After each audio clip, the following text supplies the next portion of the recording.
it's going to reach epidemic proportions. It's already, the statistics are already alarming, and yet nobody's sounding any alarm bells.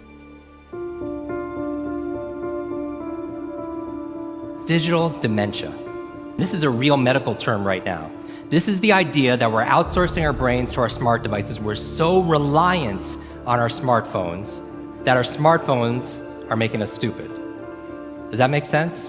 I mean, it's convenient. I don't want to memorize 500 phone numbers, right? Nobody wants to do that. But we've lost the ability to memorize one.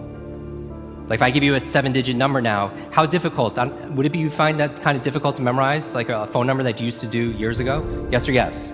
Because if I take my arm and I put it into a sling for 6 months, does it stay the same?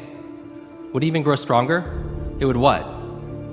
It would atrophy and grow weaker. Same thing with your mental muscles. If you're relying on your phone to keep your schedules, your to-dos, do simple. I went out to dinner with 10 people recently. There was 10 of us. And 3 people at the end pulled out their phones to divide the bill by 10.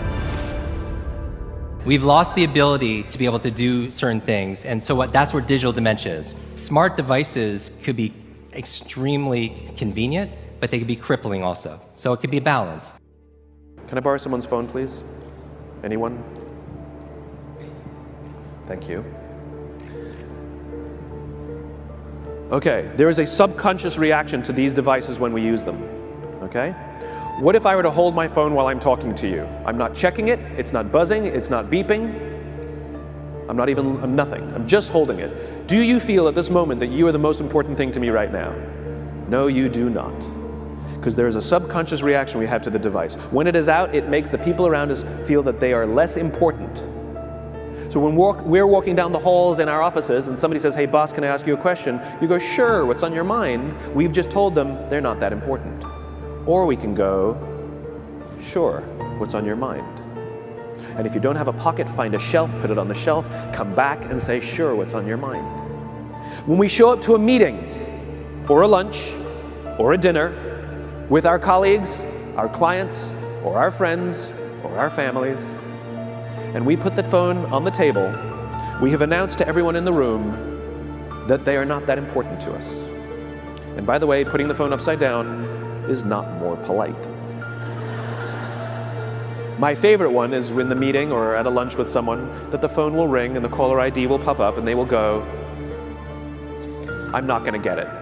Oh, so magnanimous. Oh, I'm lucky to eat with you today. Or they could just put the damn thing away. You can tell how addicted we are. When somebody pulls out their phone when you're with them, how uncomfortable does that make us feel? You're walking down the street with someone, they pull their phone out. We feel stupid, so what do? We pull our phones out. We're so addicted. Somebody goes to the bathroom when we're at dinner, and what do we have to sit there by ourselves? God forbid we should look around the room for 5 minutes. We pull our phones out. Meetings, awful. What do we do when a meeting happens, right? Everybody's sitting waiting for the meeting to start. Bob's running a few minutes late. Bob's here? Okay, start the meeting. Do you know when relationships are built? All that in between time. Thank you very much. Parents have to intervene. We have to stop giving our kids free access to social media and phones at young ages. They are not ready for it. Their minds cannot cope with the dopamine. Balance is fine.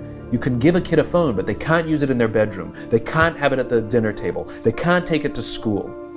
They can only have it up to a certain hour, and you take it away. They're children. You can take the phone away. We've got to intervene as parents. But as companies, we now have to deal with the influx of kids that are coming into our companies with addiction. Watch, I see it all the time. Walk through any office. You'll see the older employees have their phones on the sides of their computers as they're working. You'll see the youngest employees have their phones face up in front of their keyboards between their arms as they're working. And this is how they work.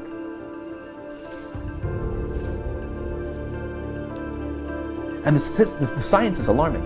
They did experiments on mice where they did the multitasking. They put flashing lights to mimic going from the computer to the cell phone, the computer to the cell phone to the TV. The mice that were exposed to the changing lights, it took them 3 times longer to solve a maze than the mice that weren't, and the damage